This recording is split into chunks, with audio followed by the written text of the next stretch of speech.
We neurodivergent people are not confused. I think the world is getting increasingly confused.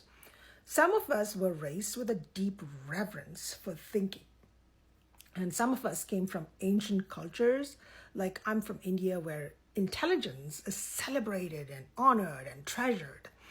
It is kind of like an inheritance, not arrogance, a kind of currency we held. I love my adopted country, but I can feel a tectonic shift. You and I walk into rooms where logic is treated like threat, where asking why too often makes us the problem, and where depth is suspicious and certainty is sold in place of truth. I watched Mehdi Hassan's debate facing off 20 conservatives, and that was not a debate. It was a warning. What we saw was an argument. It was ideological theater.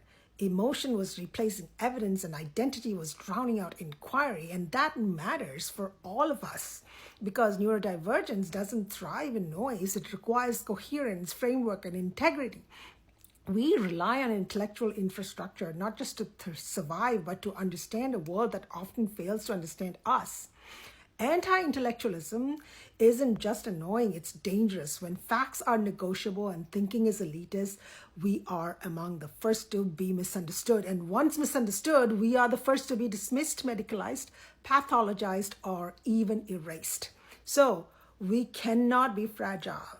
We have to be precise, detailed, deductive, and relentless in our pursuit of sense.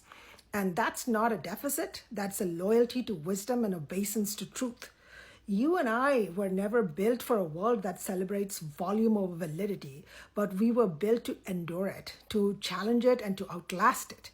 Because our minds hold complexity in a culture addicted to simplicity, and that's not a burden, that's really a power. So we should not shrink our thoughts to fit their fear. And we don't make our language smaller to soothe their discomfort. And we don't ever stop asking questions that make this world better. We neurodivergent people do not exist to mirror the chaos, but we exist to decode that chaos.